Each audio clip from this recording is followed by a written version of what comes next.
from them, and basically they just put on a show. They just grilled the NEB and the Coast Guard for an hour because that's what we elected them to do. So they just got through an oil spill in Vancouver that was 17 barrels worth of bunker fuel, and it hit the beaches before the Coast Guard could get a boom around it, as you know. And the mayor of West Vancouver pointed out that in Canada now, thanks to the cuts that the Coast Guard has made, our spill response program is launched by a guy out for a gin and tonic on the deck of a sailboat rather than the Coast Guard. This is the mayor of West Vancouver. This is a pretty conservative municipality, and they're furious about the response to this oil spill. You had the mayor of Burnaby, Derek Corrigan, who of course calls the process a sham and has since day one.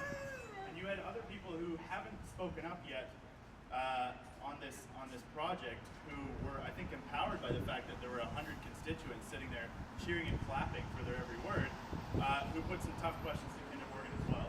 And so it's awfully disappointing that here in the CRD, that after that event in Vancouver, they couldn't take the heat from the public, and they decided to hold this meeting behind closed doors. Small victory.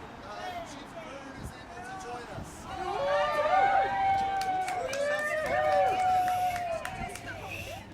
Well, you're our eyes and ears, sir.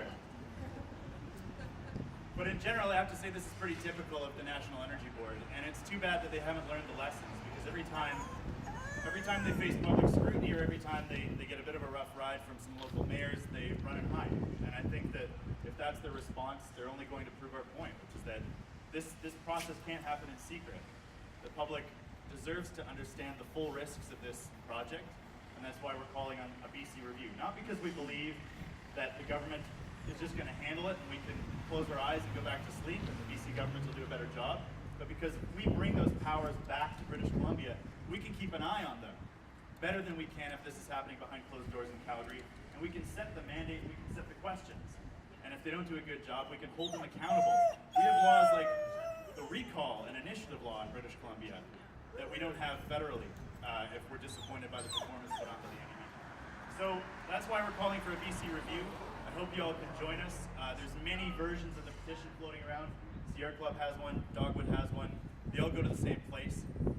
So if you can encourage your friends and family members to join our call for a BC review, we'll be presenting those signatures to our provincial legislators in May. And before that, we just so happen to have a meeting with Clark's caucus tonight, where we will press the issue together as a united front.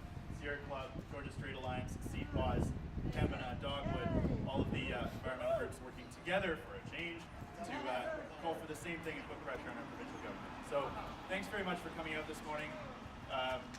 Here concludes my unprepared remarks. I'll let Jimmy finish things off, and if anybody else would like to